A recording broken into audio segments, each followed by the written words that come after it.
We've all heard the stories about people who went on and studied in biblical studies in a PhD level and have given up, or as some people say, lost their faith. The volume, I still believe, shows that that's not always the case. That does not have to be the case. That there are a number of good biblical scholars out there who are well known in their field, who retained their faith. Certainly their faith has changed and been shaped by the experiences that they had and the things that they studied. Yet at the end of their career, they can still look back and say, I still believe. The origins of the book began a few years ago over a dinner. Joel and I and our wives were visiting together, and we were talking about the different books we had read recently. And we both realized that we were very interested in reading about the biography, the life stories of biblical scholars. Joel had just read Stanley Hauerhaus's Hannah's Child. I had just read F.F. Bruce's biography.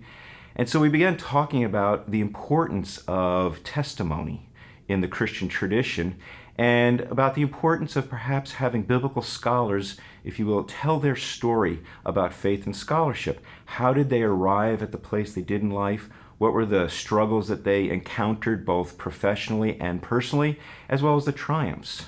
We have actually captured the life stories of 18 prominent biblical scholars who, each in their own way, described their journey of faith and scholarship, how they got started, the various struggles as well as triumphs that they experienced along the way.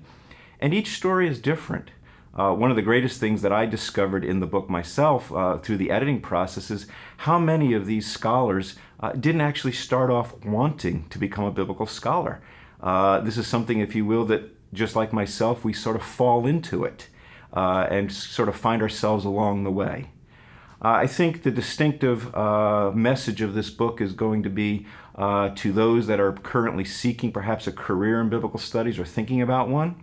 They're going to see the honesty of these scholars, the challenges that they will face, the good things that will be there, and that by the time many of these scholars are now retired or approaching retirement, that they can look back on their lives and their careers and say, I'm happy with where I went.